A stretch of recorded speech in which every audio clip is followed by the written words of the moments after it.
Il est des signatures qui claquent comme des gifles. Celle-là, entre corsaires et les institutions de la République ivoirienne, ressemble à un crachat au visage du peuple. Ils appellent ça un partenariat. Nous, on appelle ça un scandale, une obscénité, une trahison gravée à l'encre grasse des privilèges. Des billets d'avion à prix réduit pour les députés, les sénateurs, leurs épouses, leurs enfants, leur personnel. Tout ce petit monde va pouvoir voyager à prix cassé, pendant que le peuple, lui, est littéralement cassé. Car pendant qu'ils s'envolent en classe affaires, le peuple dort à même les tombes, chassé de ses quartiers, expulsé comme un déchet. Pendant que leurs ventres repus se font soigner à Neuilly, le malade lambda, lui, attend une perfusion qui n'arrive jamais. Pendant que leurs rejetants étudient à Londres ou Montréal, les enfants du peuple récitent l'alphabet sous des paillotes trouées. Ils ne dirigent pas un pays, ils dirigent un club, très sélect, très fermé, très confortable, le RHDP.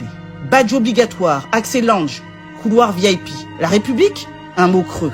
Un slogan de campagne. La Côte d'Ivoire, une entreprise privée, avec jet et champagne pour les actionnaires. Et la diaspora, cette vache à lait qui envoie des milliards chaque année, qu'elle continue d'envoyer, mais qu'elle ne rêve pas de contrepartie. Elle n'a pas la carte du club. Ils gouvernent entre eux, pour eux. Ils boivent notre sueur, mangent notre douleur, digèrent notre misère, puis nous jettent un sourire en période électorale. Oui, quand vient l'élection, ils reviennent le sourire bien repassé pour parler d'inclusivité, de solidarité et bien sûr, de solutions. Regardez le taux de croissance. La vie est chère? Chute. Regardez les ponts. Vous dormez en dessous? Chute. Regardez les routes. Vous avez été déguerpis? Chute. Regardez les buildings. Vous dormez dans des cimetières? Chute. Ado la solution, disait-il. Visiblement, la solution, c'est de vous oublier. Et vous croyez encore qu'ils partiront d'eux-mêmes? Voyons. On ne quitte pas un buffet à volonté quand c'est le peuple qui règle la note. On se resserre, on commande le dessert et un digestif. On trinque et on laisse un pourboire à soi-même.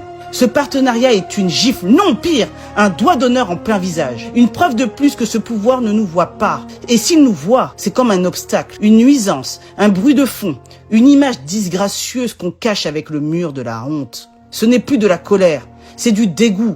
Ce n'est plus de la plainte, c'est un verdict. Trop, c'est trop. 15 ans qui nous chantent les mêmes refrains. 15 ans qui s'enrichissent pendant que vous jouez à cache-cache avec la faim.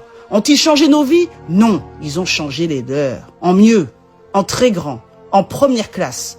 Le peuple, lui, reste au sol. Le pouvoir, lui, s'envole. Mais que les puissants n'oublient jamais, même quand ils rampent dans la poussière, le peuple observe. Il endure, il encaisse. Et un jour, il décide.